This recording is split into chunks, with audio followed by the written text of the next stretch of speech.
I went and saw the psychologist to get my diagnosis to see whether I have Asperger's or not, which I do. So I told him, you know, he took a kind of a history, the story of my life, such as it is, and my family and all that sort of thing, and then asked me various questions about this, that and the other, you know, odd things like relationships and drug use, the usual things. And then he gave me some tests, including the Ravenswood test was the main one that he gave me, where you have to, it's a series of shapes and patterns, and and then there's one missing, and you have to pick the one that's missing, which I did very well at that. And then plus he also gave me a verbal test, because Aspys are not so good, tend not to be so good at those. But I did quite well at the verbal test. And he gave you 2 words, and you had to say what the words had in common, or something that they had in common, or what the relationship between them was, or something like that. And I can't really remember any of them, except he said badge and crown. And I said they're both things that go on a hat. How long have you been thinking that you had Asperger's? About 2 months. I mean, we've been talking about it longer than that, but I didn't really do anything about it. I didn't really think about it until a couple of months ago. That often happens, where something comes up and I put it in a corner in my mind, and I know it's there, but it's not it's not the time to deal with it right then. But there is a time that comes where I do deal with it. Everything gets dealt with eventually.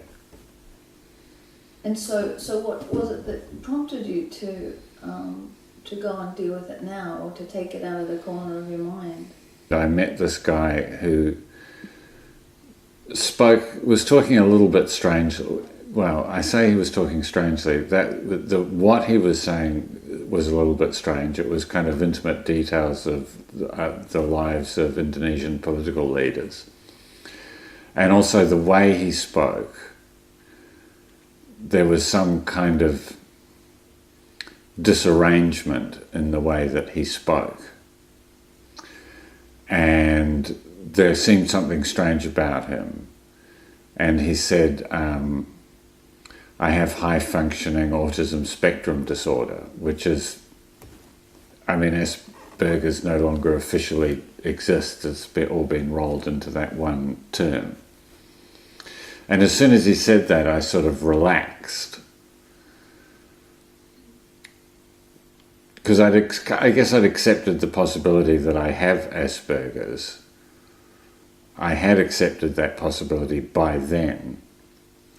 But again, I wasn't really thinking about it. But when I thought about him, and I thought about the way that I relaxed after he said that, I thought perhaps that could be the kind of thing that I could say to people. And there seemed something about being able to say that, which there was a part of me that wanted to be able to say that for some reason. I'm not quite sure what that reason is. It sounds like you were put at ease when he told you that. Yes. So I'm just wondering if it was really like, because he could put you at your ease, but maybe you want to put other people at their ease. Maybe, I don't know. Yes, although that seems like a strange thing for me to want to do. There's a part that finds that a strange thing for me to want to do.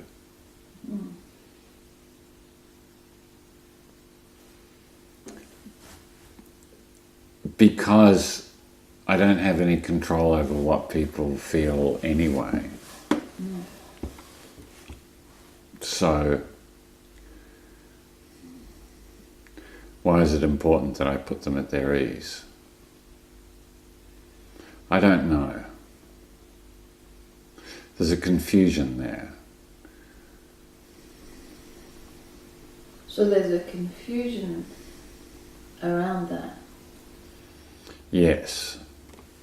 But you did say that you relaxed. Yeah. When he told you, so you were put at your ease. Perhaps that may have also been to do with meeting someone not unlike myself. So I saw something of me in him, perhaps. Yeah. Although we are different kinds of people.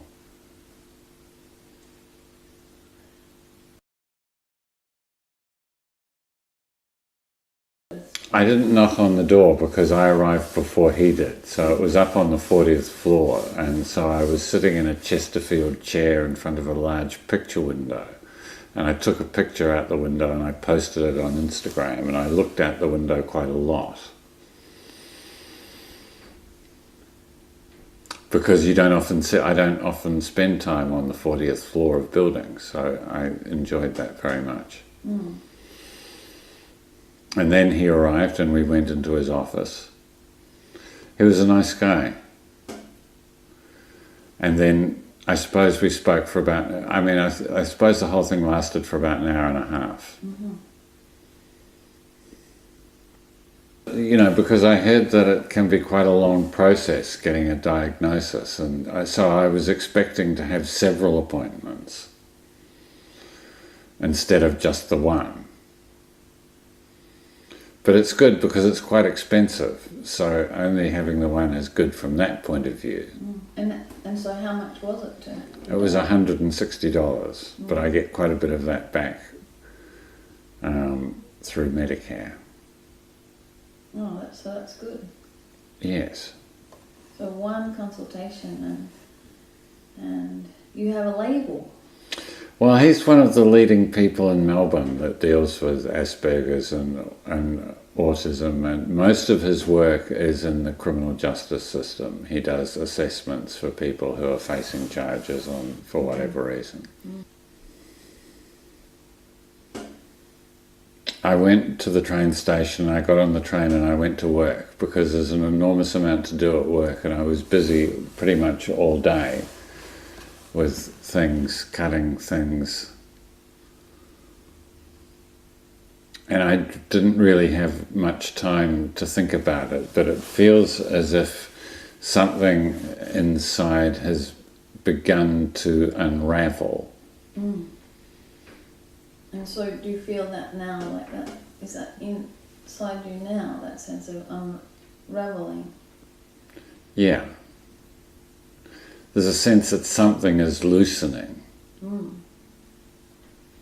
You know, because I told him about my father and the fact that my father had sort of pretended all his life to be somebody else, and that I felt that one of the effects of dealing with this has been that for much of my life I've pretended to be somebody else with generally unfortunate results.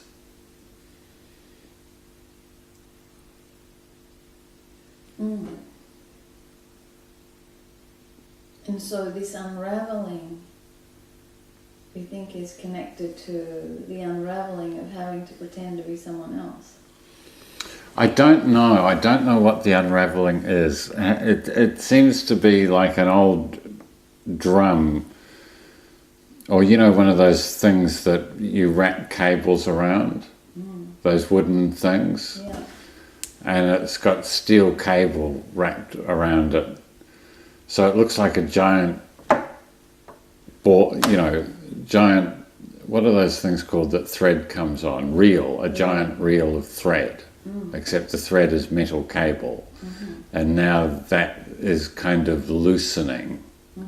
And it began to loosen at some point during the appointment.